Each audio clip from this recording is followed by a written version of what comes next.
Sini kumpul kita tonton misi biasa yang mendadak jadi mimpi buruk paling gila buat Seol. Karakter utama kita ini cuman hunter rank D dari Biro Penyelamat yang tugasnya spesifik mencari. Para hunter yang terjebak di dalam dungeon bahaya. Di satu misi timnya masuk buat evakuasi biasa. Tapi semua berubah mematikan waktu segerombolan ghoul tiba-tiba memblokir jalan. Kabur mereka. Pakai skill pencariannya Seol nemu rute lain yang sayangnya malah bawa mereka ke zona monster yang jauh lebih mematikan. Waktu timnya mulai kewalahan, Seol sadar kalau ada necromancer yang mengendalikan semuanya dari belakang layar. Dalam aksi nekatnya, dia mengorbankan diri dengan dorong teman-temannya keluar dari lingkaran sihir, mengurung dirinya sendiri demi memastikan mereka selamat. Ditinggal sendirian, dia langsung berhadapan sama bos dungeon yang mau mengubahnya jadi ghoul.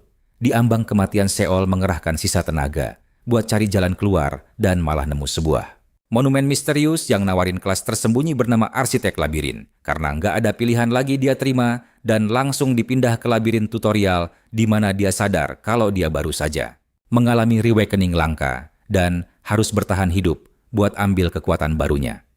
Seol mulai bersihin labirin dan cepat naik level sampai sistem lapor kalau sisa 4 ghoul dalam waktu 30 menit untuk selesaikan tugasnya. Ini bikin dia sadar harus gerak lebih cepat. Tutorialnya jalan mulus banget dan dia dengan gampang ambil senjata dari salah satu monster yang tumbang.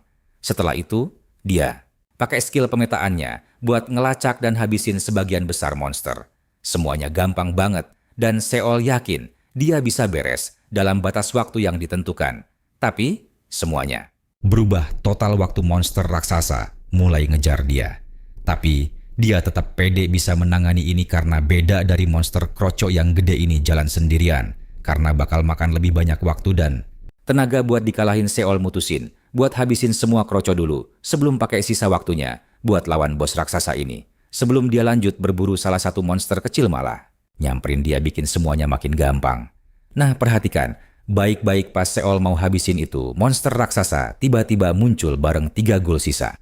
Ini bikin dia kaget karena dia sama sekali nggak ngerasa mereka gerak berkelompok. Ini gara-gara dia nggak cek peta dengan benar karena waktunya mepet yang bikin dia masuk ke masalah besar ini.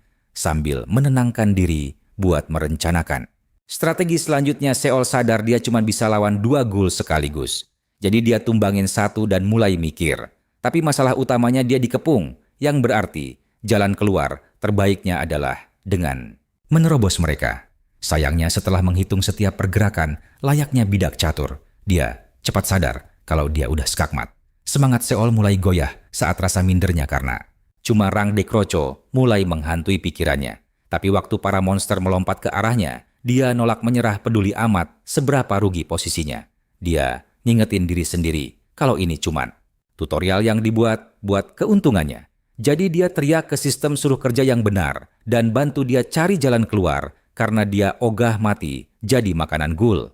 Tepat saat itu skill indera ke-6 Seol aktif dan pas dia siap hadapi monster-monster itu, sistem ngasih tahu soal opsi baru. Sistem bilang ke Seol kalau dia bisa putar blok dengan menghubungkan indera ke-6 sama fungsi peta. Begitu skillnya tersambung ke peta, sistem berkali-kali nyuruh dia pakai skill putar blok lewat peta itu. Seol lalu memutar blok di petanya dan baru nyadar kalau dia sekarang bisa memutar tembok dungeon buat ubah posisi mereka. Sebelum monsternya sempat nyakar, dia tekan tombol putar dan ngurung mereka di sisi blok yang lain, bikin para ghoul kebingungan. Karena sisa satu monster, Seol puas banget sama efek fungsi baru ini. Dia lalu memutar bloknya beberapa kali buat misahin para monster sebelum ngeburu mereka satu persatu. Dan nggak lama, dia berhasil habisin 3 dari mereka. Setelah itu, Seol melesat buat menumbangkan si monster raksasa dengan gampang. Tapi, realita menamparnya keras waktu monster itu menangkap. Dia kayak roti lapis. Tapi, Seol nggak sudi kalah konyol begini. Jadi layaknya bos overpowered, dia berontak dan pakai satu serangan mematikan buat ngalahin ghoul raksasa itu. Sistem langsung mengumumkan selesainya tutorial dan ganti kelasnya jadi Arsitek Labirin. Dia juga dapat skill Raja Labirin yang berarti semua ghoul yang dia kalahkan bakal dimasukkan sebagai bagian dari pasukan monsternya. Sistem lalu nawarin balik ke zona aman.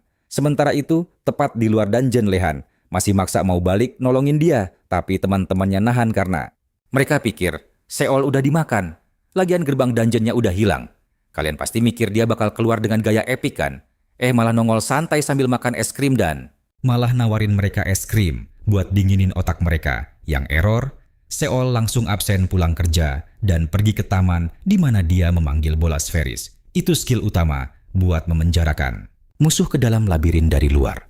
Walau bola itu bisa paksa musuh masuk sistem peringatin Seol kalau mereka bisa kabur dengan ngalahin bos labirin.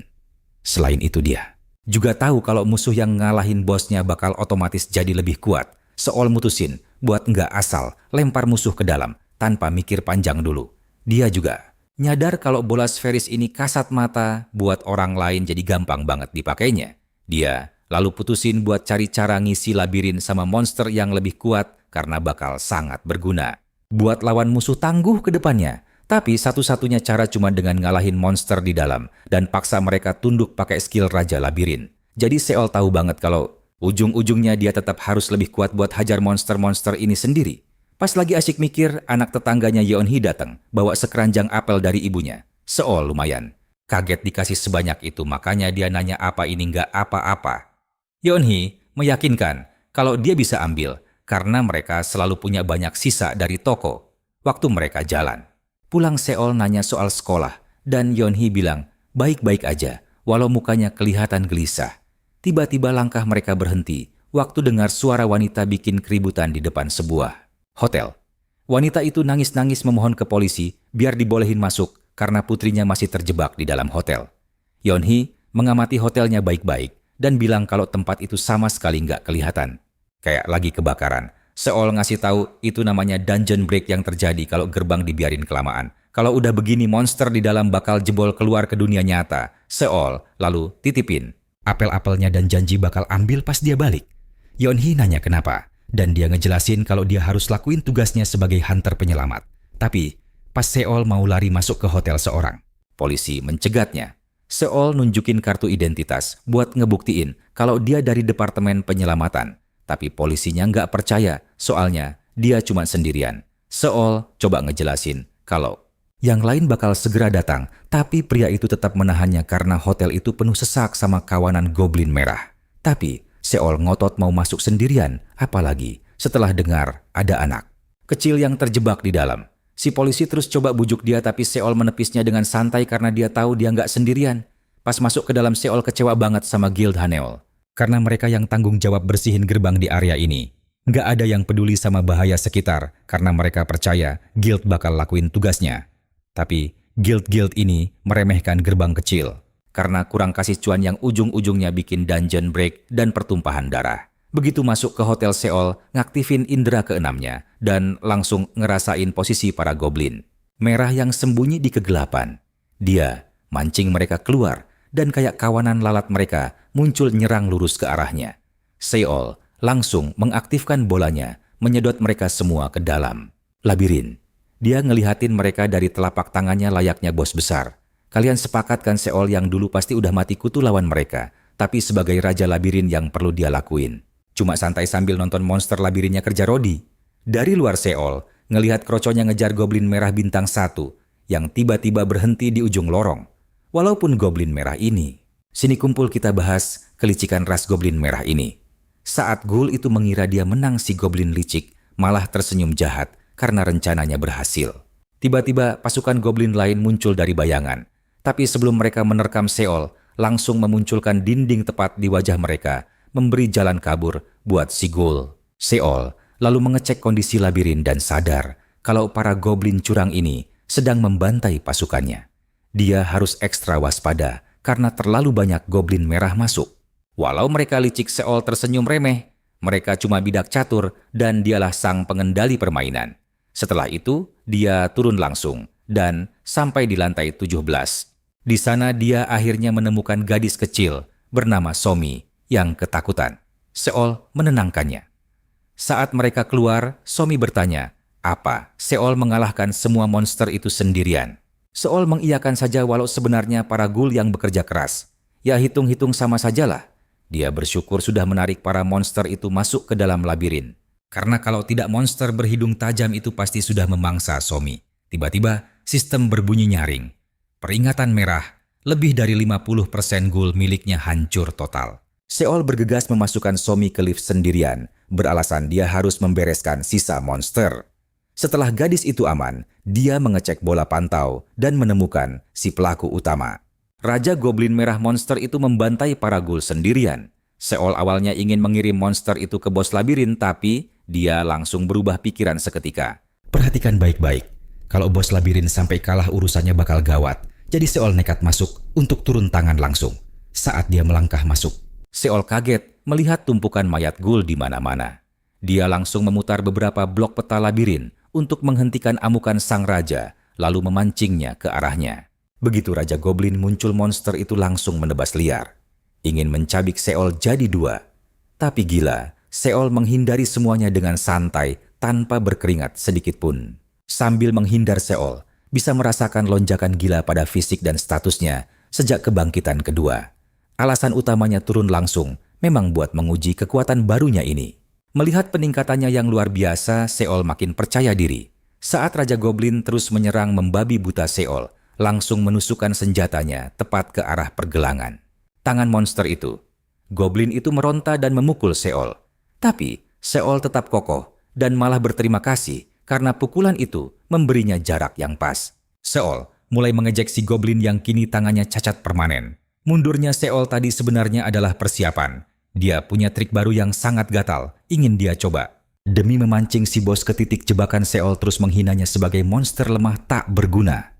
Sayangnya ejekan receh itu belum cukup memancing amarah si Goblin. Jadi Seol menaikkan level julidnya. Raja Goblin langsung mendidih saat Seol menyebutnya pengecut. Mengamuk parah, monster itu melesat maju, ingin menghabisi Seol detik itu juga. Seol cuma tersenyum santai siap pamer senjata mahalnya. Sebelum sang raja bisa menyentuhnya, Seol mengaktifkan alat tolak yang langsung membekukan gerakan monster raksasa itu. Dengan senyum songong, Seol melambaikan tangan lalu menekan tombol jebakan atap berduri.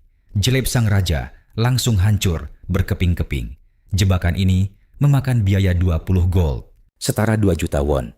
Mahal sih, tapi Seol sangat puas. Dia sampai kasihan pada siapapun yang masuk ke jebakan ini. Tiba-tiba, sistem berbunyi, dia naik level lagi. Pasukan Goblin yang kalah otomatis menjadi bagian dari labirin. Keluar dari area itu, Lehan langsung ngomel panjang lebar karena Seol nekat masuk sendirian. Lehan curiga apa? Seol yang menghabisi semua Goblin itu. Seol langsung akting amnesia, pura-pura kepalanya terbentur. Jelas saja, Lehan tidak percaya omong kosong itu. Polisi bilang Goblinnya hilang setelah Seol masuk. Tapi Seol tutup mulut rapat-rapat. Dia malah bercanda, minta dibelikan daging enak kalau mau rahasianya dibongkar. Tiba-tiba manajer, kalian pasti muak dengan orang tipe ini. Songun dari Guild Hanul menyela mereka. Dia berterima kasih, seolah guildnya yang membereskan kekacauan ini bikin Seol jijik. Padahal guild itu tidak ngapa-ngapain. Songun lalu meminta mereka tutup mulut dari wartawan. Guild Hanul benar-benar tidak mau keburukan ini sampai bocor ke telinga publik luas. Dia berjanji akan membayar ganti rugi hotel. Alasannya, klise berita negatif soal guild besar cuman akan membuat warga panik berlebihan. Sebagai sogokan tutup mulut ekstra, dia juga menjanjikan donasi besar untuk tim penyelamat. Seol sangat marah, tapi realita memang sepahit itu. Beda dengan biro hunter yang isinya cuman hunter kroko. Guild punya anggota sampai peringkat S. Warga sipil jelas lebih percaya guild raksasa untuk melindungi nyawa mereka. Tapi Seol benar-benar benci fakta menyebalkan satu ini. Guild seenaknya memakai kepercayaan publik demi keuntungan sendiri. Seol tahu dia tidak bisa meruntuhkan sistem busuk ini sekarang.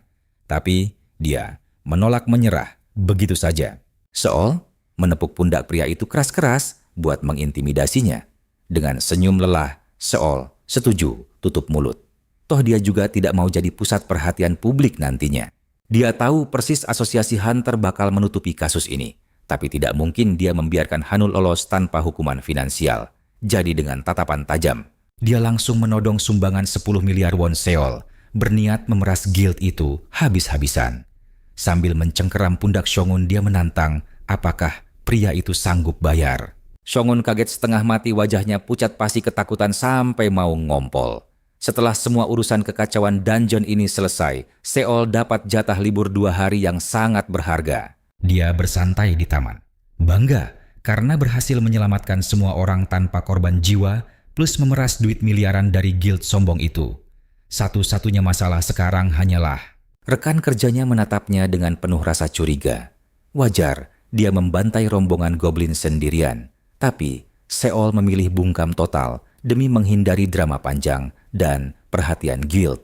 Kalau ini sampai bocor dia bakal jadi berita utama. Makanya dia lebih memilih menghabiskan masa liburannya untuk mengurus perbaikan labirin kesayangannya itu. Seol mulai menghitung rincian biaya renovasi dinding dan membangkitkan monster. Sialnya, labirin ini tidak punya mata uang sendiri. Semuanya harus dibayar pakai mata uang emas Universal Hunter. Setelah ditotal biayanya tembus 53 gold. Gila, ini mahal banget. Kalau dirupiahkan itu setara dengan 5,3 juta won di dunia nyata. Itu setara 2 bulan gajinya. Meski harganya mencekik leher, dia tetap bayar karena kebetulan dompetnya masih sisa 80 gold. Tapi sebelum transaksi selesai, Jung Hai tiba-tiba menelepon. Telepon dari tim pemantau ini bikin mood liburannya hancur. Seol langsung ngegas menyuruhnya ngomong cepat karena dia sedang cuti. Tapi Jung Hai tidak mau kalah dan menyindir. Palingan cutinya cuma nongkrong di taman. Wanita itu lalu memaksa Seol memakai skill pencari untuk melacak target. Tapi tiba-tiba teleponnya sunyi senyap. Jung Hai baru sadar. Seol mematikan panggilannya sepihak. Jung Hai shock berat melihat kelakuan kurang ajar itu.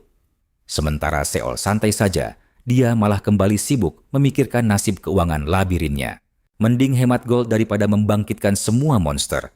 Toh dia bisa turun tangan sendiri kalau ada penyusup saat dia sedang asik memutar otak mencari solusi terbaik.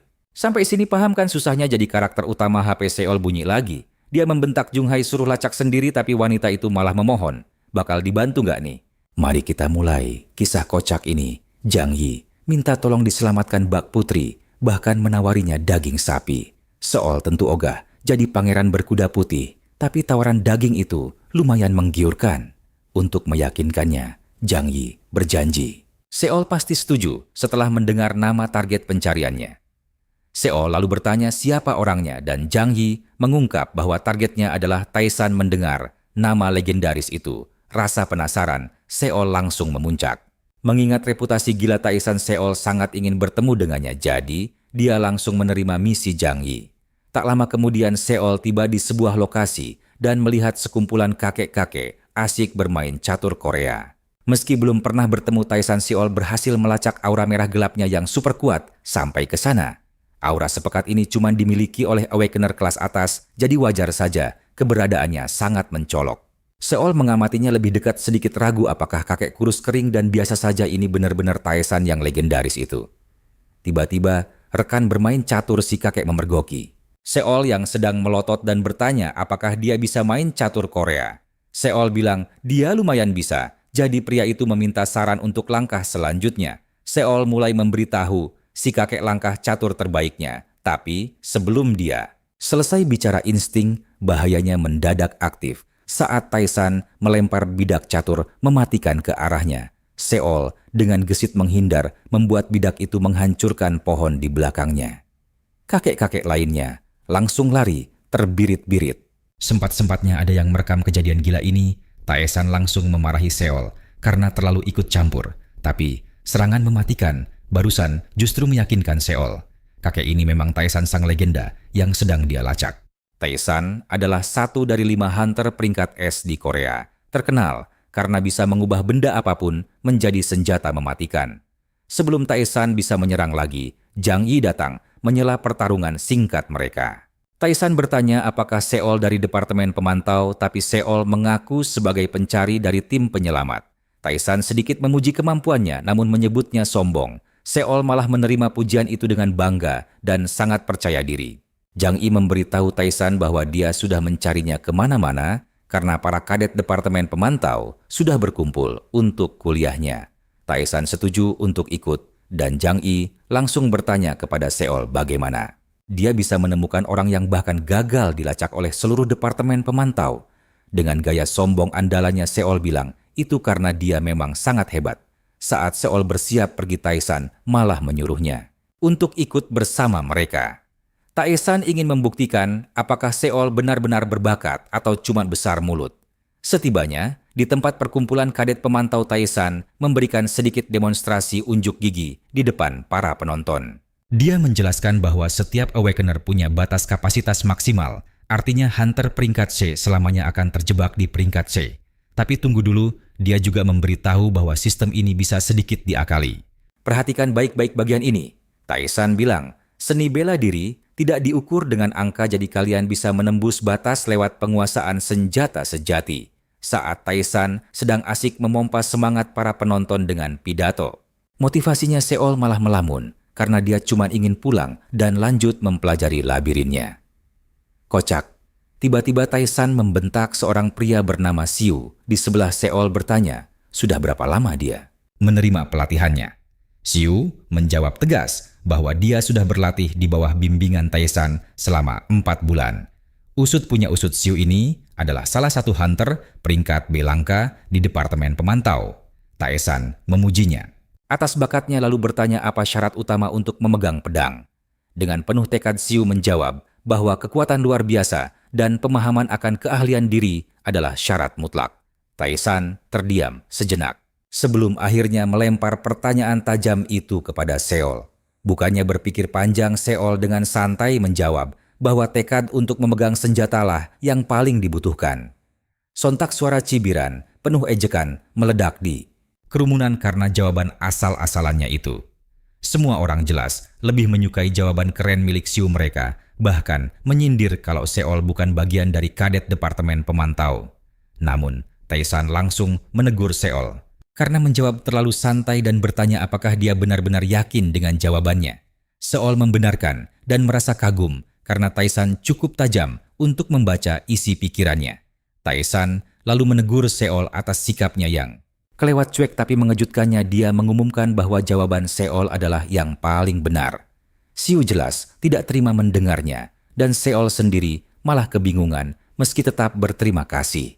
Siu dengan marah memprotes keputusan Taesan dan menolak mengakuinya karena Seol bahkan bukan kadet resmi sepertinya. Seol benar-benar bingung melihat amukan kekanak-kanakan Siu. Sementara itu, Taesan memberitahu Siu bahwa siapapun yang memenuhi syarat berhak berdiri di panggung. Taesan lalu mengumumkan bahwa dia akan memberi Seol kesempatan yang sama seperti Siu untuk lulus ujiannya.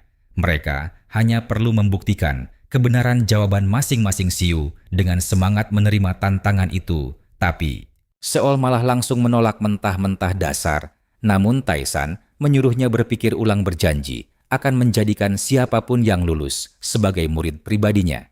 Pikiran menjadi murid dari seorang master peringkat S langka seketika menarik perhatian Seol. Selain bisa belajar jadi lebih kuat, ini juga tiket emas untuk naik jabatan. Melihat Seol sudah masuk perangkapnya, Taesan bertanya apakah dia tergoda dengan tawaran itu. Seol ragu sejenak sebelum akhirnya dengan tegas menerima tantangan Taesan. Setelah itu mereka pindah ke lokasi ujian dan Taesan menjelaskan bahwa mereka harus menggunakan kemampuan yang akan dia wariskan untuk menghancurkan sebuah batu eter. Dia berjanji akan mengangkat murid siapapun yang berhasil menghancurkan batu itu paling banyak.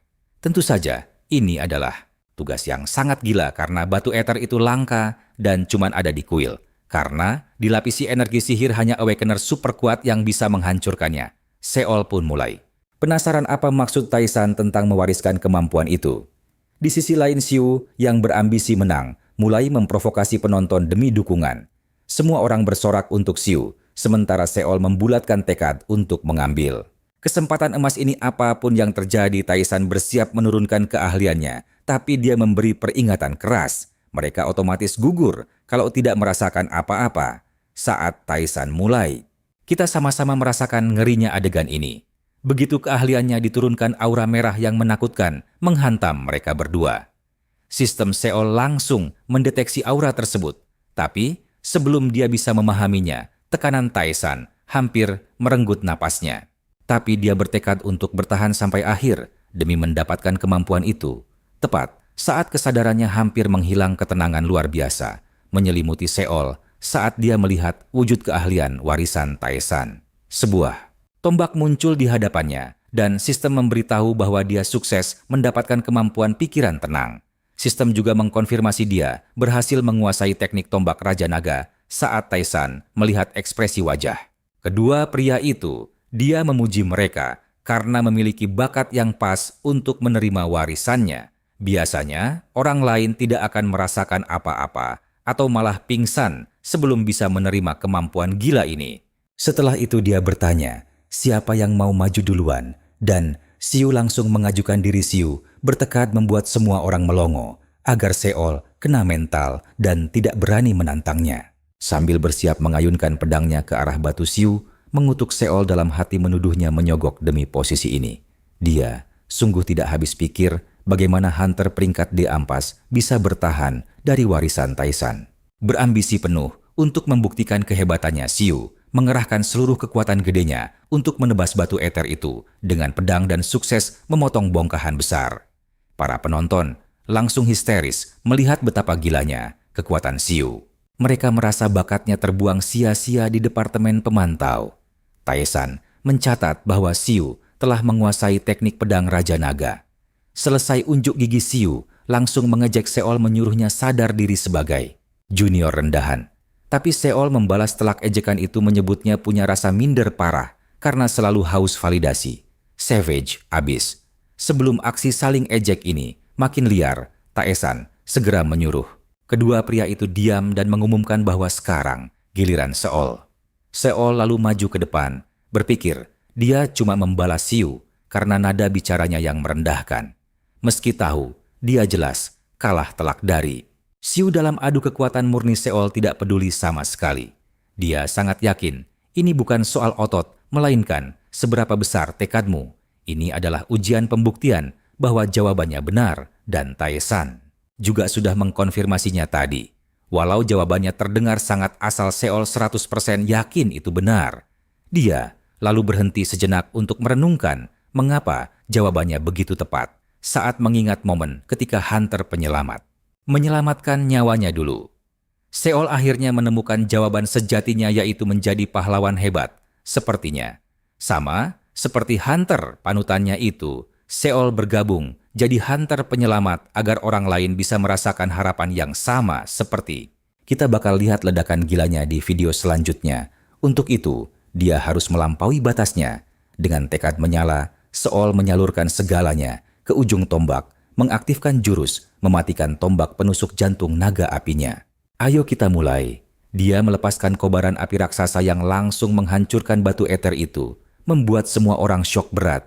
Sambil jalan santai, Sio dengan songongnya minta maaf kepada Seiyu, bilang kalau seorang junior baru saja merebut posisinya.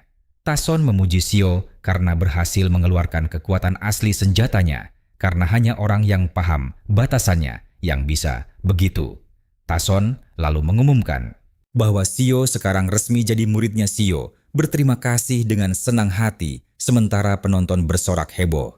Di tempat lain, Yeonhee sedang disudutkan oleh segerombolan pembuli yang dipimpin cowok bernama Gintai. Seorang pembuli pirang mengejek Yeonhee, bilang dia bernasib begini karena sok pahlawan membela temannya. Ternyata Yeonhee sempat menampar Gintai karena membuli sahabatnya, dan itu jelas saja makin memancing amarah si bajingan itu. Situasi makin parah karena sahabatnya sampai nekat mengakhiri hidup demi kabur dari para pembuli. Gintai dengan kejam mengejek Yeonhee soal kejadian itu, mengingatkan bahwa temannya sekarang sedang koma berjuang di rumah sakit. Yeonhee murka dan menatapnya tajam, tapi Gintai malah makin kegirangan. Dia langsung menamparnya keras, tapi sebelum lanjut seorang hunter tingkat B tiba-tiba menyela aksinya. Gintai lalu menyuruh teman-temannya pergi dan mengancam mereka agar Yeonhee tidak sampai kabur. Dia juga menyuruh si hunter mengikuti mereka menuju tempat yang sepi dan terpencil, supaya mereka bisa menyiksa Yeonhee sepuasnya. Sementara itu saat Jong-ah jalan balik ke kantor, dia memuji Sio yang baru jadi murid hunter tingkat S. Ternyata sebelumnya Tason menyuruhnya memilih senjata, dan dia mengambil sebuah tombak. Jong-ah meragukan pilihannya, tapi Sio bilang, ini sempurna. Bagi orang lain, ini cuma tombak biasa, tapi sistem milik Sio sudah mendeteksi kalau itu tombak evolusi bernama Loga. Tombak epik ini bisa berubah wujud mengikuti kemauan penggunanya. Sesampainya di sana Jong-ah langsung ngomel karena ini sudah lewat jam pulangnya. Sio malah mengejeknya karena sok capek, padahal kerjanya cuma nganggur seharian di departemen pemantauan. Jong-ah ngamuk dan mencoba menerkamnya, tapi Sio dengan santai menahannya hanya dengan satu tangan sambil melihat keributan di depan. Seorang wanita paruh baya memohon pada satpam untuk membiarkannya bertemu Sio, tapi satpam itu melarangnya masuk. Dia menyuruh ibu itu menelepon saja, tapi si ibu bilang sudah menelepon dan Sio tidak mengangkatnya. Sio lalu mendekat dan bertanya, ada masalah apa? Wanita itu langsung mencengkeram bajunya dengan suara bergetar saat dia memberitahu Sio kalau Yeonhee diseret ke sabuk kuning dan ternyata dia adalah ibu Yeonhee. Sio langsung emosi dan bertanya siapa pelakunya. Di dalam sabuk kuning salah satu anak buah Gintai. Perhatikan, bagian ini firasatku mulai buruk. Anak buahnya bertanya, apa aman berada di zona bahaya ini? Gintai meyakinkan kalau semuanya aman karena ada hunter tingkat B. Dia dengan bangga bilang, mau melihat siapa yang menang kalau Yeonhee disuruh melawan monster. Melihat Yeonhee, gemetaran Gintai malah makin kegirangan mengejeknya bilang kalau monster di sini sangat lemah.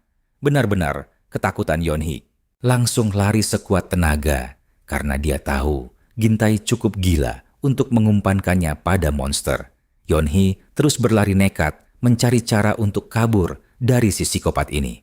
Tapi sebelum dia berhasil melarikan diri, Gintai menyuruh si hunter menghentikannya.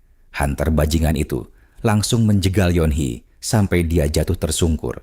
Yeonhee berteriak minta tolong sekencang mungkin sampai suaranya mau habis, tapi si pirang menyuruhnya tutup mulut karena percuma saja, cuma ada mereka di sana. Tiba-tiba hunter itu merasakan ada sesuatu yang mengawasi mereka dari dalam kegelapan dan menyuruh semuanya untuk mundur. Tapi karena Gintai bilang monster di sana lemah, si pirang mengabaikan peringatan itu dan jadi orang bodoh pertama yang mati konyol. Si hunter langsung melesat maju untuk menangkis sisa. Serangan sengat mematikan sementara Gintai panik setengah mati melihat mayat temannya. Si hunter menyuruhnya lari lewat jalan mereka datang tadi. Sayangnya Gintai terlalu syok untuk bergerak dan malah bertanya, siapa yang menyerang mereka? Hunter itu menjawab, kalau itu Stinghawk, monster lebah raksasa yang ganas. Sementara itu, Sio sudah berhasil masuk ke sabuk kuning dan dia menelepon Jongmin untuk berterima kasih. Jongmin adalah anak kelas tempur yang pertama kali berhasil melacak posisi Yeonhee. Sio sangat berterima kasih, tapi Jongmin bilang dia cuma merespons laporan orang. Hilang saja. Walaupun dia melarang Sio pergi sendirian, Jongmin tetap menyuruhnya berhati-hati. Santai saja, Sio tidak terlalu peduli dengan bahayanya. Setelah menutup telepon, Sio melihat sekeliling area sabuk kuning yang sekarang hancur berantakan ini, padahal dulu tidak begini. Sabuk kuning ditutup paksa setelah area ini lepas kendali akibat ledakan dungeon. Meskipun monster di zona ini tidak terlalu kuat, mereka jauh lebih licik jadi sangat merepotkan. Sio membenarkan hal ini karena dia sudah membantai beberapa monster saat baru masuk. Mereka memang terasa lemah, tapi tetap saja bakal sangat sulit bagi orang seperti Yeonhee yang belum terbangkitkan untuk bertahan hidup. Jadi dia bergegas mencarinya. Tapi tak lama lebah-lebah itu mulai menyerangnya lagi. Alih-alih melawan mereka langsung, Sio bersiap mengirim mereka ke dalam labirin karena waktunya sudah mepet. Dia menantang mereka, memanggil teman-temannya, tapi begitu kawanannya datang, Sio mulai panik karena jumlah mereka terlalu banyak. Kalian juga pasti ikutan panik melihat ini. Sio lari terbirit-birit sampai akhirnya disudutkan. Meski sudah memindahkan banyak lebah ke dalam bola dimensi, monster itu terus saja bermunculan tanpa henti. Membuatnya sadar kalau masalahnya jauh lebih gawat dari dugaannya. Ini karena jumlah monster di dalam labirin terus berkurang dengan drastis. Jadi kalau dia memaksakan masuk lebih banyak lebah lagi ruang, labirin itu bisa hancur total. Sio juga tahu dia tidak mungkin melawan sisa monster di luar sendirian. Jadi dia mengambil tindakan ekstrim. Dia menyedot semua lebah di luar ke dalam bola itu sebelum menumpahkan sebuah kolam raksasa ke dalam labirin dengan paksa. Saat para lebah bersiap menjajah labirin, itu mereka langsung membeku saat merasakan ada sesuatu yang menerjang masuk. Namun, sebelum mereka bisa bereaksi, gelombang air raksasa menghantam labirin langsung menenggelamkan mereka semua. Hati Sio hancur melihat kerusakan parah di dalam kerajaan kecil. Kesayangannya itu karena dia tahu biaya perbaikannya pasti akan sangat menguras kantong. Biaya gila inilah alasan kenapa dari awal dia ragu memakai trik ini.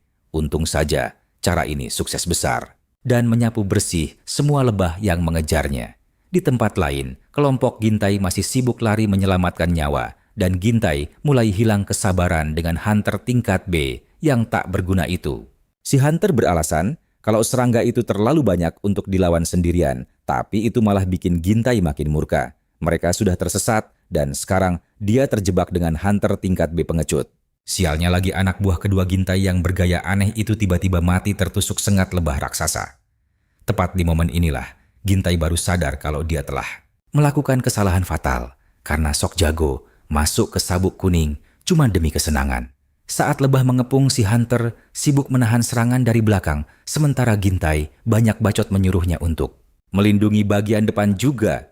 Saat seekor lebah melesat menyerang Gintai yang egois dan pengecut malah menarik Yonhee untuk dijadikan tameng hidup. Beruntung ada seseorang yang menebas lebah itu sebelum sempat melukai Yonhee, membuat mereka kebingungan. Bukannya berterima kasih, Gintai malah menggonggong ke arah bayangan bertanya siapa di sana. Kesal dengan nada bicaranya, Shio muncul dan memperkenalkan dirinya sebagai hunter Biro. Dengan nada dingin dia bertanya pada Gintai apa dia yang menyeret Yonhee ke sabuk kuning. Yonhee langsung menangis haru saat sadar Shio datang menyelamatkannya dan langsung berlari memeluknya. Erat, Shio bertanya apa dia tidak apa-apa karena ini pertama kalinya dia melihat Yonhee menangis. Gintai merusak momen itu dengan menawarkan bayaran berapapun asal Shio mau menunjukkan arah jalan keluar sabuk kuning. Yonhee menyuruh Shio mengabaikan sampah itu, tapi tatapan Shio mendadak berubah sangat gelap dan mengerikan. Dia lalu minta maaf dan sebelum Yonhee paham alasannya, Shio langsung memukulnya. Pingsan. Shio meletakkan Yonhee dengan lembut dan berjanji akan pulang setelah membereskan sampah di depannya. Panik Gintai bertanya apa maksudnya dan Shio bilang dia akan melakukan sesuatu yang sangat brutal dan tak pantas dilihat Yonhee. Percayalah, bajingan ini bakal menyesal seumur hidup. Shio menancapkan tombaknya dan melemaskan tangan untuk menghajar orang bodoh yang masih saja berani banyak bacot ini. Sini kumpul, kita mulai. Gintai sok pakai trik klasik nanya kamu tahu siapa aku. Tapi Shio membalas bilang wajahnya sudah terkenal banget di antara hunter Biro. Shio lalu membongkar kalau Gintai ini anak dari Bumjin, seorang hakim Mahkamah Agung. Ternyata Gintai ini terkenal suka merundung, mencuri, dan melakukan kejahatan gila lainnya. Tapi berkat uang dan pengaruh ayahnya, dia selalu bisa menyogok untuk bebas terus. Karena Shio sudah tahu reputasinya, Gintai pikir dia bisa menakut-nakutinya. Jadi dengan sombongnya dia menantang Shio bertanya mau melakukan apa soal itu. Santai saja, Shio langsung menendang tulang keringnya otak Gintai, ngelak sebentar sebelum akhirnya tumbang ke tanah karena kesakitan. Tapi Shio sama sekali tidak memberinya waktu untuk menarik napas dan langsung mulai menjadikannya sansak tinju hidup. Dia menyuruh Gintai untuk mencoba menyogoknya karena itu adalah kebiasaan favoritnya.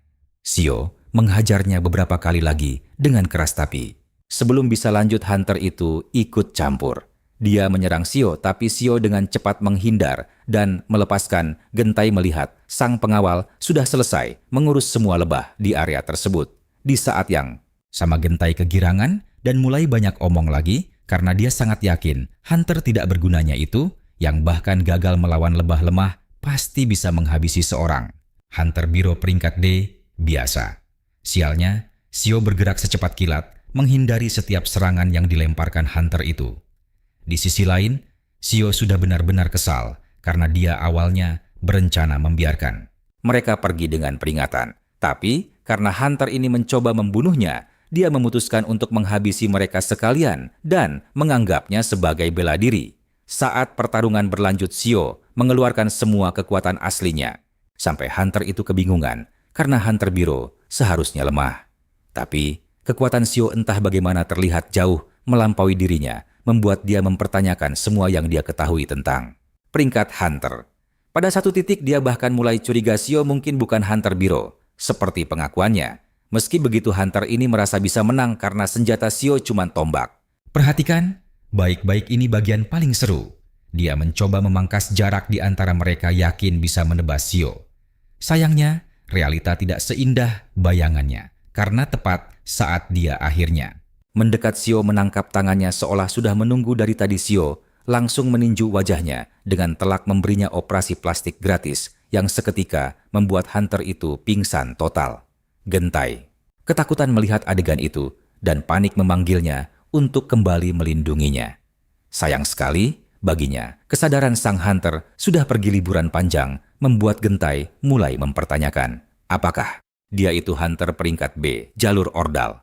Di titik inilah Xiao sadar dia baru saja mengalahkan hunter peringkat B dengan sangat mudah. Dia sadar ini pasti berkat status dari mengalahkan para lebah sebelumnya. Jadi kekuatannya mungkin sudah jauh melampaui level hunter peringkat B. Biasa Xiao menyeringai memikirkan hal itu yang malah membuat Gentai kesal. Jadi dia berhenti menjadi pengecut. Dia mengambil sebuah batu dengan konyol, berharap bisa melakukan apa yang gagal dilakukan hunter peringkat B. Saat dia maju, Xiao agak bingung tapi tetap tenang. Dan dengan ayunan tombak yang sangat ringan, dia menjatuhkan Gentai. Xiao lalu bertanya, bagaimana rasanya menjadi pihak yang dipukuli sekarang? Dia memberitahu Gentai kalau korbannya dulu lebih menderita dari ini. Tapi Gentai tetap tidak menyesal dan menyuruh Xiao untuk terima saja. Karena dia tidak punya uang atau kekuasaan, sebab begitulah dunia ini bekerja. Melihat berandal ini belum belajar apapun, Xiao memutuskan bahwa dunia ini akan menjadi tempat yang jauh lebih baik tanpa sampah tidak tertolong seperti Gentai. Ini membuat Gentai sedikit ketakutan, tapi Xiao tidak berencana menyentuhnya lagi. Dia langsung menggendong Yonhee dan memberitahu Gentai bahwa dia akan meninggalkannya untuk para penghuni kelaparan di Sabuk Kuning. Sebelum Gentai menyadari apa yang sedang terjadi, sepasang mata menyeramkan muncul dari kegelapan dan segera sekawanan serigala monster keluar. Gentai dengan panik berteriak, menyuruh mereka mundur, berharap alam semesta tiba-tiba memberinya kekuatan mengendalikan hewan.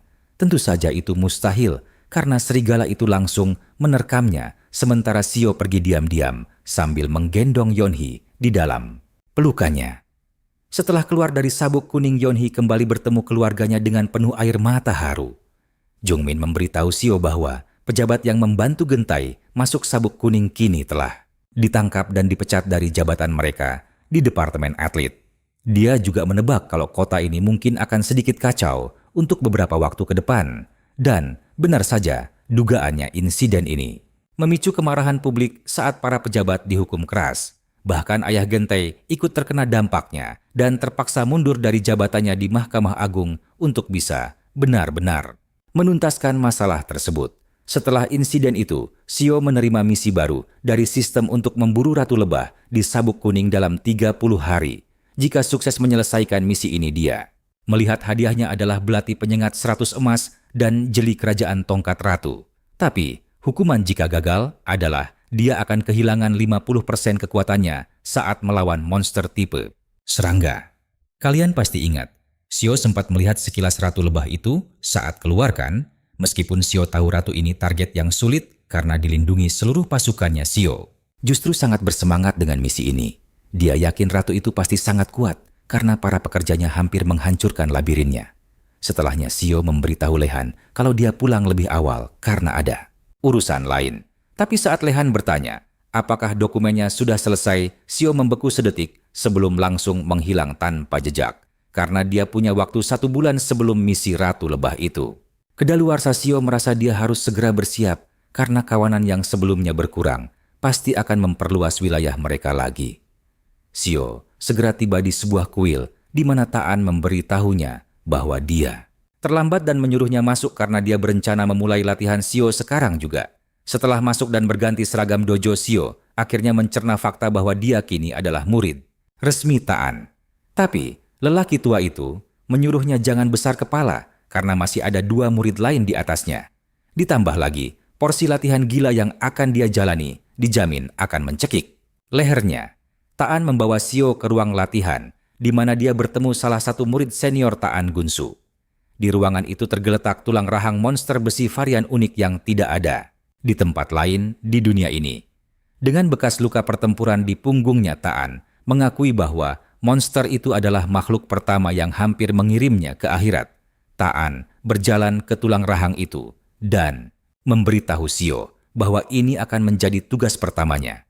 Taan memegang pegangan yang terpasang di tulang rahang itu, lalu menariknya sampai terbuka dengan kekuatan luar biasa. Setelah mencontohkan apa yang harus dilakukan dia, melepaskan tulang rahang tersebut sambil mengakui benda itu masih sekeras biasanya.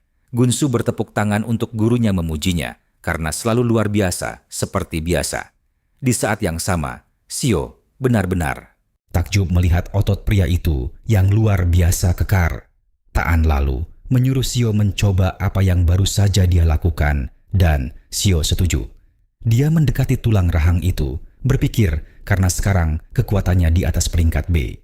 Dia mungkin tidak bisa menariknya lebar-lebar seperti Taan, tapi dia yakin bisa menggerakkannya sedikit. Sayangnya Sio sama sekali tidak bisa membuka tulang itu, dan Taan malah makin terkejut karena tulang rahang tersebut diam tak bergeming. Sio tidak percaya dan terus berjuang menarik tulang rahang itu, sementara Taan memberitahunya bahwa latihan ini akan membangun kekuatan fisiknya, jadi dia harus terus mencobanya sampai berhasil.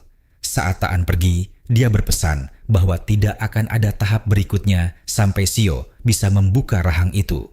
Jauh di lubuk hatinya Gunsu sama sekali tidak terkesan dan menyimpulkan Sio ini cuman jalur ordal. Keesokan harinya saat Gunsu berjalan perlahan menuju aula latihan, dia menyadari bahwa dia telah berlatih jauh lebih keras selama 2 tahun terakhir dari siapapun demi membuktikan dirinya layak, tapi akhirnya malah Sio yang akhirnya merebut tempatnya. Gunsu jelas tidak senang karena bukan hunter peringkat B, sepertinya yang terpilih, melainkan cowok antah berantah dari Biro. Karena kerja kerasnya selama ini, Gunsu merasa tidak adil kalau dirinya disingkirkan. Dia melangkah masuk ke aula latihan dan betapa terkejutnya dia saat melihat Sio sudah ada di sana sedang bersih-bersih. Dia menyapa dengan suara tegang. Dan Sio justru menyuruhnya bicara santai saja karena dialah si anak baru. Nah, menurut kalian apa? Gunsu bakal luluh? Tentu tidak. Dia menatap sinis ke sekitar melihat seberapa bersih dan gym itu benar-benar bersih mengkilap. Dia sampai takjub melihatnya dan bertanya apa dia membersihkan gym itu sendiri, dan dia menjawab, iya. Gunsu langsung pergi menyuruh Sio untuk tidak melakukannya lagi, karena itu cuma akan membuat sisa dari. Ikutin terus ceritanya ya. Hal ini bikin mereka kelihatan jelek kalau murid langsung yang beres-beres. Sio kaget dan nanya ke Gunsu apa memang harus ada kasta buat hal sepele. Sio bilang ke dia kalau dia lagi ada waktu luang, jadi dia putuskan untuk melakukannya. Dia yakin menjadi murid langsung bukan berarti dia bisa melempar tugas ke orang lain. Lagi pula, mereka semua ada di sana untuk bertambah kuat. Gunsu menatap Sio tajam dan tidak habis pikir betapa menyebalkannya anak ini. Gunsu melihat Sio terus datang latihan selama 2 minggu penuh dan bahkan pulang lebih lambat dari yang lain cuman untuk berlatih. Gunsu baru sadar kalau meskipun berstatus murid, langsung dia tidak pernah sekalipun sok berkuasa atau meremehkan siapapun. Gunsu pada dasarnya berlatih seakan nyawanya jadi taruhan sambil tetap akrab dengan semua orang. Gunsu tidak menemukan satupun celah, dan ini makin bikin dia kesal karena Sio adalah sosok ideal yang dia inginkan. Beberapa waktu kemudian, Sio nyaris berhasil menarik rahang itu terbuka, tapi dia kembali gagal total. Tangannya sudah berdarah membasahi pegangan rahang itu karena terus-menerus ditarik. Dan tepat saat itu Gunsu berjalan mendekat memberinya sebotol air. Yang mengejutkan Gunsu menyuruhnya untuk tidak terlalu memaksakan diri, dan Sio sangat kaget karena dia akhirnya membuang bahasa formal. Sio mengambil botol darinya dan dia masih minum saat mereka mendengar suara klakson keras dari kejauhan. Sio bertanya suara apa itu dan Gunsu menyebutkan kalau itu adalah sinyal keberangkatan untuk Guild Overcross. Rupanya, Guild Overcross sedang menuju ke dalam dungeon terdekat hari itu. Sio benar-benar terkejut, karena guild itu ternyata masih beroperasi pada jam segini dan Gunsu bilang kalau Overcross sebenarnya bekerja 24 jam. Sio kaget Gunsu bisa tahu hal ini dan Gunsu membongkar kalau dia sempat bekerja sebentar di Overcross. Keesokan, Paginya Guild Overcross melangkah keluar dari dungeon setelah sukses jalani misi menangkap Oerek Darah Baja. Salah satu hunter bertanya pada rekannya, apakah sebenarnya legal bagi mereka untuk berani memburu monster dengan cara begini, dan dia menjawab kalau aslinya mereka sama sekali dilarang.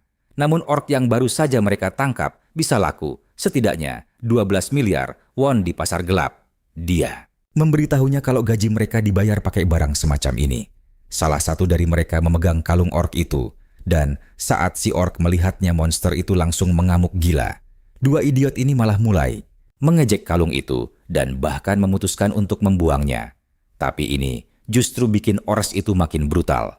Di tempat lain Sio dan timnya baru saja menyelesaikan misi penyelamatan dan dia bersiap pergi menuju asosiasi. Ketua timnya mengingatkan soal makan malam tim, tapi dia menolak karena sedang tidak bisa. Soalnya gurunya menyuruh dia untuk menjaga murid-murid lain selama dia sedang pergi. Dan tiba-tiba saja, perhatikan baik-baik bagian ini. Alarm darurat menyala meminta bantuan karena bos monster bintang 3 yang diselundupkan ilegal telah lepas. Dan sekarang lagi ngamuk parah, yang bikin kita kaget. Insiden ini terjadi di Asosiasi Seni Bela Diri Korea. Di sana ORC itu sudah mengamuk brutal, menghancurkan segalanya di depannya, membuat Gunsu benar-benar babak belur dan tidak berdaya. Gunsu kembali teringat semua hal yang telah terjadi selama ini dan fakta bahwa dia selalu menganggap dirinya jenius. Dia juga percaya kalau sudah sewajarnya bagi mereka untuk dengan mudah memanfaatkan guild kecil karena itu adalah hak orang kuat. Tapi pada hari di mana dia dibuang dan dibiarkan mati oleh anak buahnya sendirilah, dia sadar betapa salahnya dia. Dia sadar dirinya cuma sekadar pion tak berguna yang bisa diganti kapan saja. Gunsu juga sadar kalau dunia ini tempat yang sangat kejam dan busuk. Meski begitu dia yakin masih ada orang baik di dunia ini karena dia pernah diselamatkan seseorang dan dia mencoba hidup dengan standar orang itu demi membuat dunia jadi sedikit lebih baik.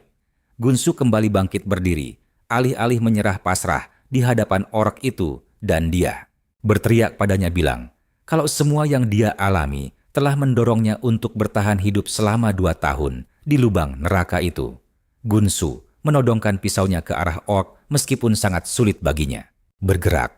Walau begitu dia paham kalau dia harus bertahan selama orc itu fokus padanya agar murid lain bisa kabur dengan selamat. Tepat saat itu, orc melempar pukulan mematikan dan Gunsu sudah terlalu lelah untuk menghindar. Dia sudah membayangkan kepalanya terbang putus ketika Sio muncul menahan pukulan itu sambil memuji Gunsu mengatakan kalau dia sudah melakukan yang terbaik. Sio menyuruh Gunsu dengan tegas untuk serahkan sisanya padanya dan dia langsung mengaktifkan labirin menyeret orc itu masuk ke sana. Begitu mereka tiba di dalam labirin orc itu, tak buang waktu dan langsung memburu Sio. Kita semua pasti nggak nyangka kan Sio kaget banget orc ini bisa sebuas dan si agresif itu. Dia bahkan heran orc ini baru saja melawan Guild Overcross tapi energinya masih gila-gilaan. Si orc mengejar melewati lorong labirin, seakan lagi ngejar pacarnya sambil menghancurkan dinding di sekitarnya. Sio akhirnya berhenti dan dia mengakui kalau dia tidak bisa menghadapi orc itu sendirian, jadi dia butuh bantuan sekarang juga. Sio langsung melepaskan goblin merah untuk mengepung orc itu. Mereka menerjang ke arahnya, mencoba menaklukkannya, sementara Sio mencari celah. Tapi kekuatan orc itu benar-benar sangat besar. Sampai dia mencabik-cabik para goblin seperti kertas tipis. Sio melihat pasukannya hancur digiling oleh orc mengerikan itu. Sio kesal setengah mati melihat seberapa parah kerusakan yang dibuat orc pada dinding labirinnya, padahal dia sudah bersusah payah memperbaikinya. Dia sadar kalau goblin saja tidak akan cukup untuk membuat celah yang dia inginkan. Dan meskipun dia tidak ingin menggunakan monster tingkat tingginya karena sadar akan risikonya, dia sadar sudah tidak ada pilihan lagi. Sio lalu memanggil bos labirinnya Chaori yang langsung menyerang orc dalam pertarungan sengit. Chaori kewalahan melawan orc itu, tapi ini memberi Sio waktu pas untuk menerjang ke arah kepala si orc. Dia menusukkan tombaknya ke kepala orc, tapi ini belum cukup membunuhnya karena monster itu masih punya tenaga meremukan Chaori. Dengan tumbangnya Chaori, sistem memberitahu Sio bahwa respon saat ini tidak tersedia. Sio mundur dengan penuh amarah karena orc itu telah membunuh bos labirinnya. Karena kesal, dia mengaktifkan jebakan aula baja. Hal ini menghujani orc dengan panah, dan Sio juga pakai kesempatan ini untuk menebas kaki orc dengan tombaknya. Orc itu ambruk ke tanah, dan Sio mengaktifkan jebakan langit-langit berduri yang langsung menghancurkan tubuh orc tersebut.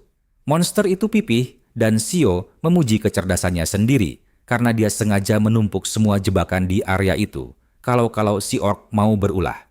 Tapi tiba-tiba dia dapat peringatan yang menyebutkan ketahanan labirin telah turun menjadi 72% dan labirin akan otomatis menghilang saat mencapai 60%. Ditambah lagi semua monster akan dilenyapkan dan dia menggaruk kepalanya frustrasi karena Kehilangan bosnya adalah pukulan telak buatnya. Tapi dia tahu dia bakal mati kalau bukan karena labirin ini. Tiba-tiba tanah mulai bergetar kencang membuatnya bingung apa yang sebenarnya terjadi. Dan sebelum dia menyadarinya, orc itu menerobos lantai dari bawah dan auranya kelihatan jauh lebih berbahaya dari sebelumnya. Sistem lalu memberitahunya bahwa orc memulai perlawanan terakhirnya dan Sio mengakui kalau orc ini sangat tangguh. Karena labirin tak akan bertahan lama lagi, Sio memutuskan kembali ke dunia luar karena dia yakin orang di asosiasi pasti sudah dievakuasi. Dia berencana untuk menghabisi si orc begitu dia punya ruang bebas untuk menghadapinya. Sementara itu, Gunsu sedang berjalan bingung kemana Sio menghilang. Tiba-tiba saja gerbang terbuka, tepat di sebelahnya. Dan sebelum dia paham apa yang sedang terjadi, dia melihat Sio dan orc itu saling hajar. Saat adu pukulan gila dengan orc, Sio menyadari sesuatu yang aneh. Dia sadar kalau dia ternyata bisa mengimbangi serangan mematikan. Orc itu membuatnya penasaran apa ini karena orcnya sudah kelelahan. Tapi dia membuang pikiran itu saat sadar kalau pukulannya sendiri sebenarnya jadi jauh lebih berat dari sebelumnya. Meskipun serangan sang orc juga makin gila, dia bisa menahannya karena tubuhnya terasa sangat berbeda dari sebelumnya, yang artinya latihan keras selama 2 minggu sama sekali tidak sia-sia. Bahkan faktanya dia justru merasa seolah badannya mau robek. Tapi tenaga terus meledak mengalir di tubuhnya dan dia bisa merasakan pertumbuhan di tulang-tulangnya. Sio langsung melesat ke arah orc menusukkan tombaknya dengan senyum di wajahnya. Dan disinilah kita menggantung ceritanya. Baru saja Sio menikmati pertarungan epik ini, orc itu mencengkram tombaknya. Lalu Sio langsung dibanting keras ke dinding. Bakal selamat nggak tuh? Makanya wajib nunggu kelanjutannya. Sini kumpul, kalian harus lihat momen gila ini. Dia batuk darah mencoba bangkit kembali. Dia sadar orc itu merampas senjatanya karena yakin pertahanan kerasnya nggak akan bisa ditembus tanpa senjata. Seoyul malah memuji orc itu. Kelihatannya aja bodoh, padahal aslinya lumayan cerdas. Tapi saat menoleh ke belakang, dia melihat sebuah tulang rahang tergeletak. Sebuah ide gila langsung muncul di kepalanya. Tiba-tiba Gunsu nekat menerjang orc itu. Dia teriak mau mengulur waktu, biar Seoyul punya kesempatan buat cari senjata baru. Tapi ya ampun, Gunsu bahkan belum selesai ngomong. Orc raksasa itu langsung membantingnya ke tanah dengan keras. Seoyul melesat maju berteriak kalau dia sudah dapat senjata. Karena fokus si monster lagi tertuju ke Gunsu, Seoyul melihat celah. Dia meraih tulang rahang itu, sadar ini bakal menguras habis seluruh tenaga terakhirnya. Ledakan energi langsung mengalir deras ke tubuh Seoyul saat dia mencoba mengendalikan rahang mengerikan itu. Dia menarik paksa tuasnya hingga terbuka lebar. Tulang rahang itu menjepit kepala orc dan langsung memenggalnya dengan sangat mudah. Tubuh raksasa orc itu ambruk ke tanah. Sistem langsung memberitahu Seoyul kalau dia dapat item unik belati iblis. Seoyul malah berterima kasih banget ke monster itu. Karena berkat monster itulah dia akhirnya bisa melewati hambatan menuju tahap latihan berikutnya. Setelah orc dikalahkan, Seoyul langsung nyamperin Gunsu yang udah nyaris pingsan. Dia teriak kencang banget, menyuruhnya jangan berani-berani mati. Teriakan ini cukup bikin Gunsu tersentak bangun. Seoyul bercanda bilang nyawanya ada 9. Buat Gunsu, sosok yang menyelamatkannya ini kelihatan murni kayak malaikat. Waktu Gunsu bilang dia itu malaikat, Seoyul nggak terlalu paham maksudnya. Dia cuma nyengir bilang, siapa lagi yang bakal jaga Gunsu kalau bukan dia? Seoyul nyuruh Gunsu tenang, karena pertempuran gilanya udah benar-benar berakhir. Besoknya di markas besar biro reporter dan agen berita memadati seluruh gedung. Nggak lama kemudian, Direktur Overcross Yun Hwan akhirnya muncul. Semua mata langsung tertuju padanya. Wartawan mencecar minta pernyataan resmi. Ada juga yang nanya, belak-belakan apa? Dia mau ngaku kalau ini kecelakaan transportasi monster ilegal. Yoon Hwan akhirnya buka suara. Dia bilang, minta maaf sebesar-besarnya kepada para korban. Lalu dia beralasan kalau ork darah baja itu monster yang nilai risetnya sangat berharga. Mereka membawanya murni karena ingin disumbangkan ke biro, meski tahu risikonya besar.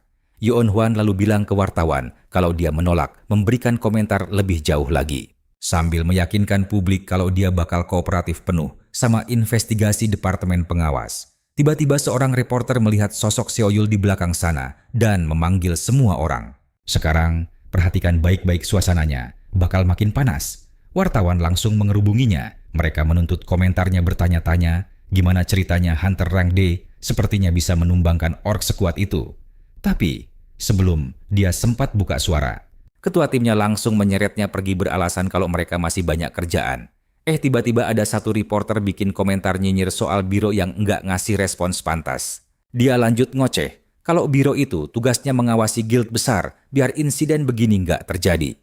Karena mereka gagal total menjalankan tugasnya, pria itu bilang biro juga harus disalahkan. Seo-yul langsung emosi dengar bacotan itu. Tapi bosnya nyuruh tahan diri, bilang orang itu cuma YouTuber yang dibayar guild besar buat bikin konten sampah yang menyudutkan mereka. Bosnya minta dicuekin aja. Tapi karena musuh main trik kotor, Seo-yul mutusin buat bergerak. Dia menghampiri reporter itu nanya apa dia lagi menyiarkan ini secara langsung. Si cowok jawab iya dan nanya kenapa. Seo-yul bilang dia mau semua orang dengar ini secara real time. Dengan suara lantang, dia nanya puas dibayar sama guild besar. Dia menunjuk lurus ke Yoon Hwan bilang kalau selama ini biro yang selalu capek membersihkan kekacauan yang mereka buat. Skakmat, semua orang langsung diam 1000 bahasa. Bahkan Yoon Hwan sampai mati kutu. Bos Seo-yul akhirnya menyeretnya pergi sebelum dia bikin masalah yang lebih besar. Yoon Hwan lalu nanya ke asistennya dengan wajah kesal. Apa? Seo-yul itu cowok yang sama yang pernah kurang ajar kepadanya dulu. Asistennya mengiyakan. Ini bikin Yoon Hwan makin murka, menyuruh asistennya melakukan segalanya buat menghancurkan anak itu. Besoknya Lihan dipanggil ke rapat penting. Video YouTube kemarin ternyata udah viral parah. Lihan membela bilang Seo-yul sama sekali nggak pantas dihukum. Lagian banyak artikel lain yang memuji tindakannya. Tapi Hyun Hyuk, kepala Departemen Pengawas Biro, ngotot banget kalau Seo-yul harus dijatuhi hukuman. Lihan nolak mentah-mentah hukuman itu harusnya jatuh ke Overcross atau pihak yang mengelola mereka. Hyun Hyuk nanya emosi apa. Lihan berani bilang mereka nggak becus. Lihan mengiyakan. Hyun Hyuk nyaris meledak saking marahnya. Tapi pria paruh baya di ruangan itu menengahi mereka. Dia nanya ke Lihan, apa benar tingkat penyelamatan Seo-yul itu 100%? Lihan bilang iya.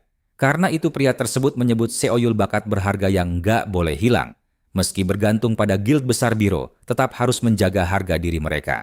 Hyun Hyuk nanya pria berwibawa itu, apa dia punya rencana? Sambil menyeruput tehnya dengan santai dia bilang, biarkan saja guild itu main-main. Ternyata pria itu adalah Park Kwang-soo.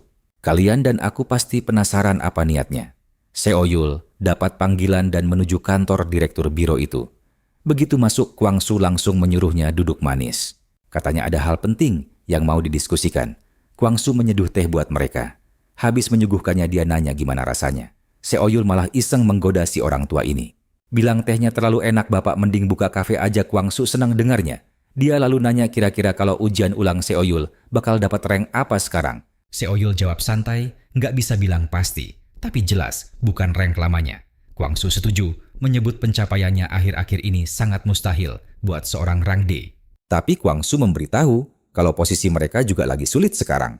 Banyak orang luar yang mencoba menggali keburukan Seo-yul. Di dalam hati Seo-yul udah was-was. Dia bingung arah obrolan bos besar ini kemana. Apa dia mencoba mengorek rahasianya dengan kedok menolong? Pada dasarnya Kwang-soo adalah veteran politik yang sangat licin. Makanya dia bisa mempertahankan jabatannya lama banget. Sebelum kemari Lihan udah wanti-wanti Seo-yul buat jujur aja. Di depan Kwang-soo jangan main trik kotor. Karena itu bisa jadi bumerang. Seo-yul tahu dia selalu ngikutin saran Lihan, tapi buat menyinggung soal labirin rahasianya. Dia merasa itu ide yang sangat buruk. Tiba-tiba Kwang-soo menyuruhnya rileks. Dia belum mau menanyakan rahasia kekuatannya. Yang paling penting sekarang, biro butuh tenaga supernya. Dan tanpa basa-basi, dia bilang mau membuang Seo-yul ke pedesaan.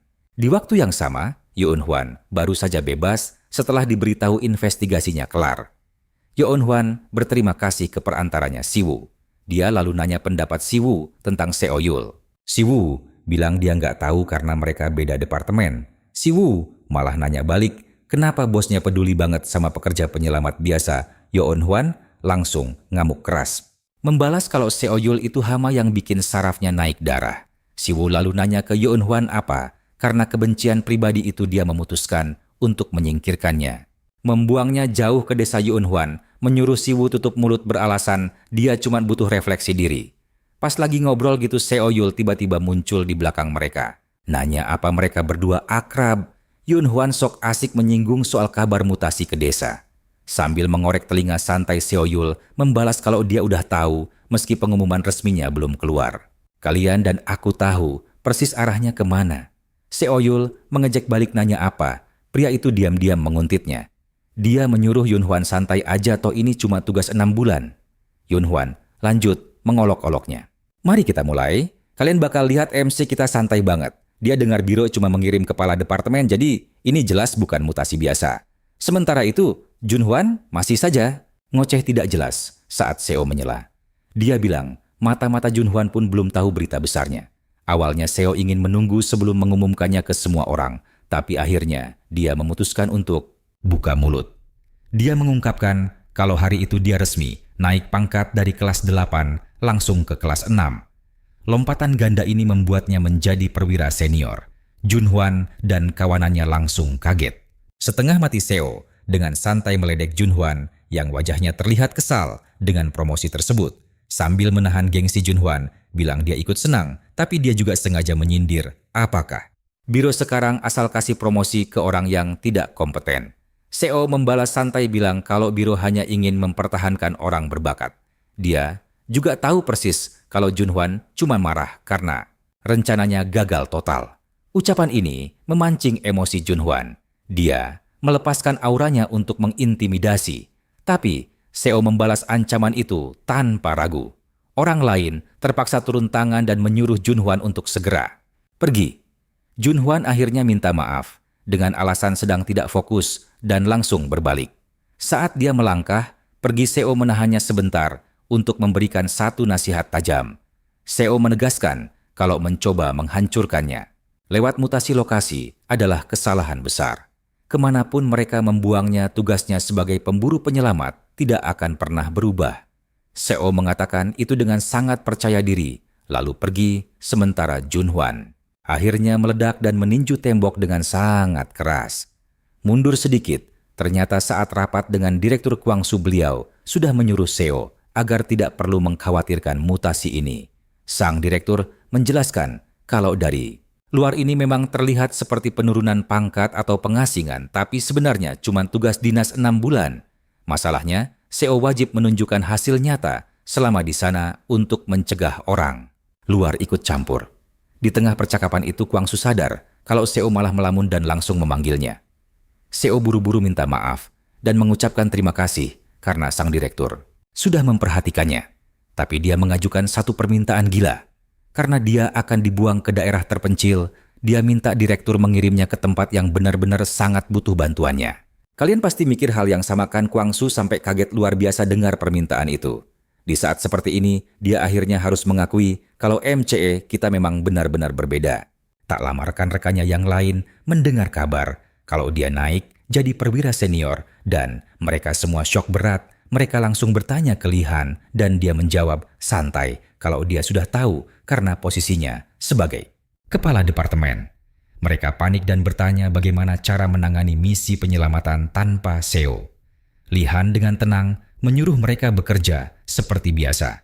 Karena Seo masih punya waktu 1 minggu sebelum pergi, Lee Han menyarankan untuk meneleponnya dan bertanya apakah dia mau ikut makan malam tim malam ini.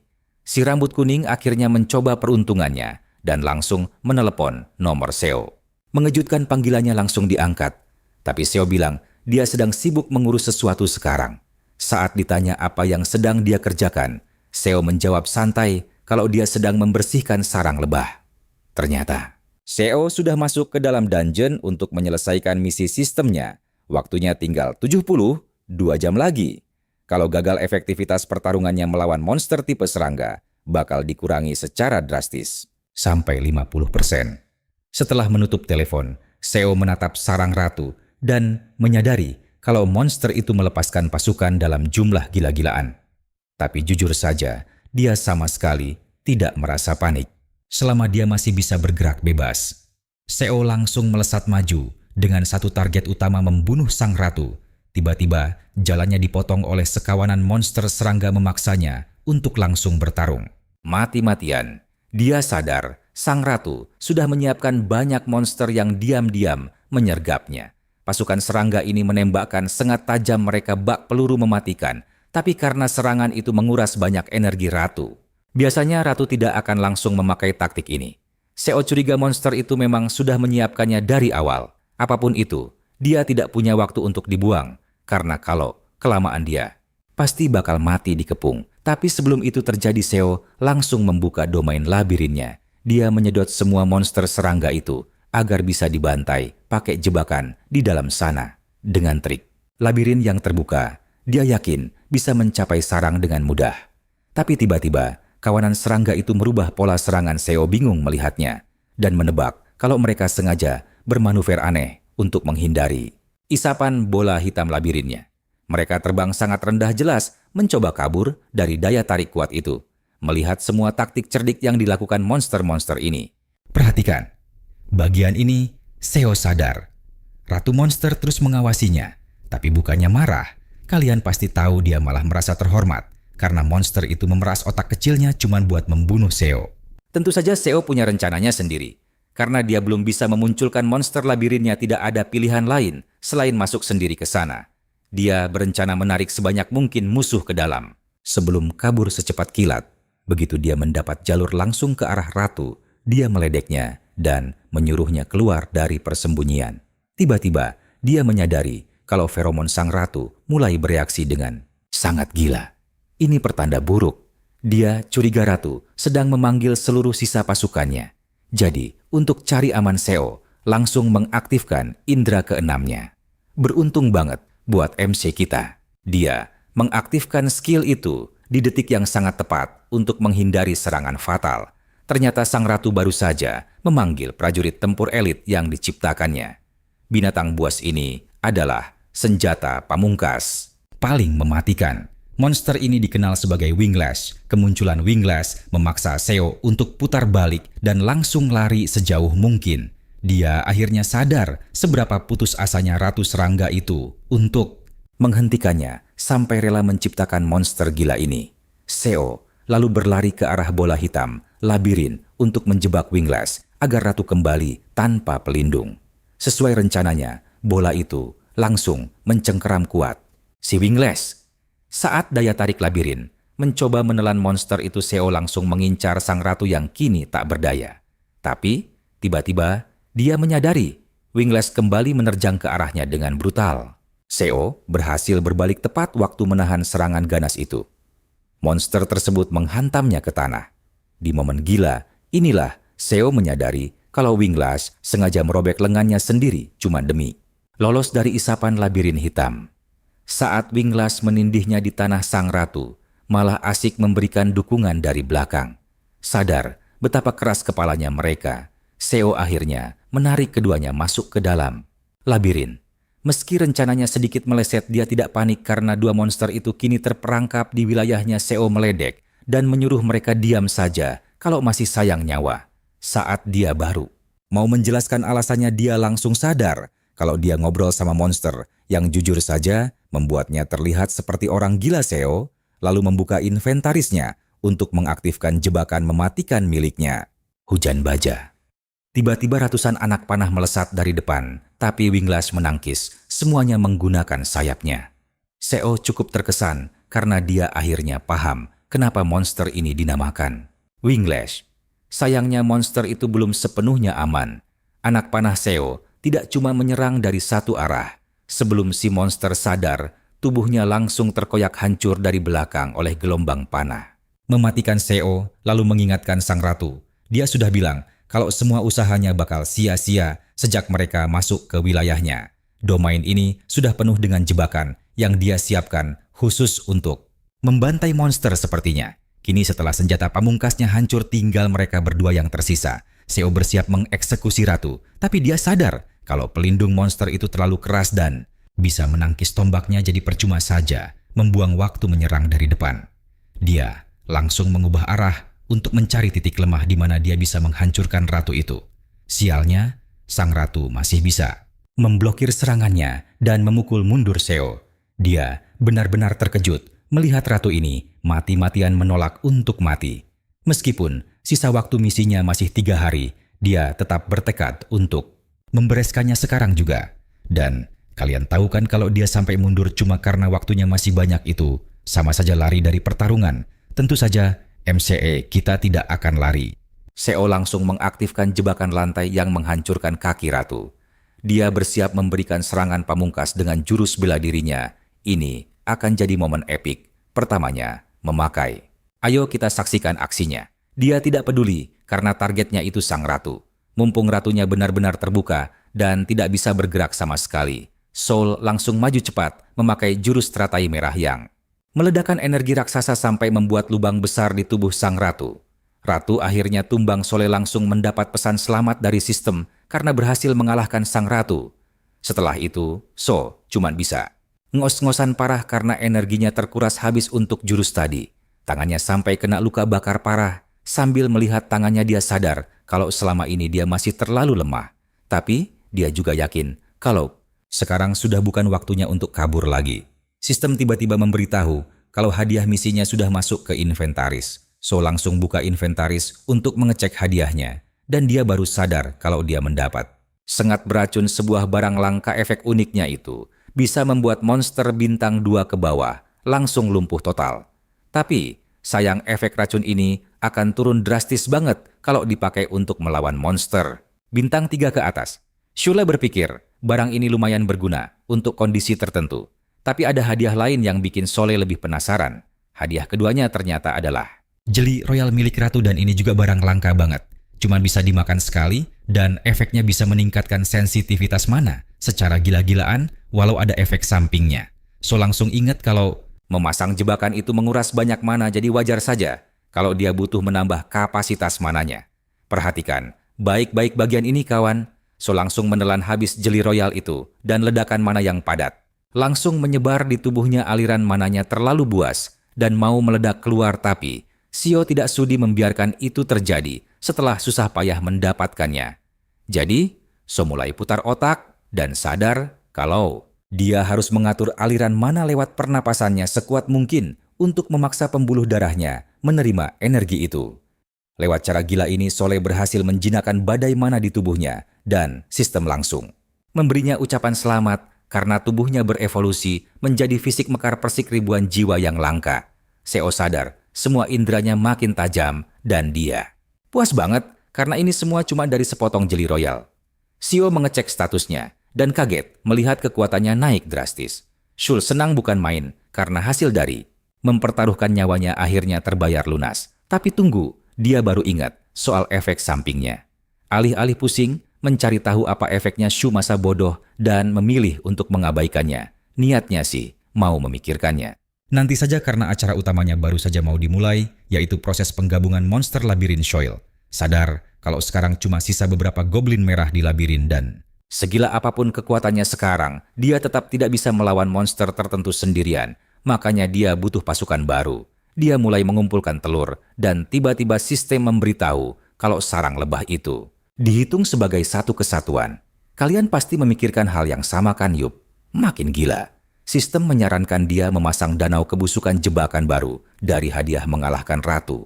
Kalau dia merendam mayat, monster atau manusia yang bangkit di danau itu, semua poin pengalaman dan sifat mayatnya akan pindah ke monster labirin pilihan. Artinya, kalau dia memakai efek danau ini untuk sarang lebah, semua telurnya akan langsung menjadi makin kuat. Tanpa membuang waktu, Sio langsung mengeksekusi rencananya dan mulai memilih lebah mana yang akan dia jadikan monster boss. So akhirnya menemukan satu kandidat yang ukurannya paling raksasa. Siul tersenyum memberi nama bos itu Vespa dan berjanji membawakan makanan enak. Malamnya, Sule pergi nongkrong atas ajakan Junga.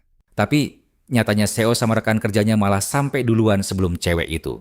Temannya bertanya, Yo lagi sibuk apa? Dan dia santai menjawab kalau dia menghabiskan waktu untuk cari makan peliharaannya. Temannya bingung banget, dia sampai bertanya apa Seo lagi memelihara hewan eksotis. Usut punya usut, ternyata Seo baru saja ikut tes peringkat ulang gara-gara disuruh sama direkturnya langsung. Rekannya menganggap dia cowok aneh karena orang lain pasti memilih liburan pas lagi cuti. Tiba-tiba temannya bilang kalau ada cewek-cewek yang lagi melihat mereka dan dia langsung pamer sambil membicarakan betapa gantengnya dirinya sendiri. Terus Jongi datang dan Sio lagi asik mengomelinya karena telat sampai dia sadar hidung Jongi mimisan gila kan. Tetap di sini untuk kelanjutannya.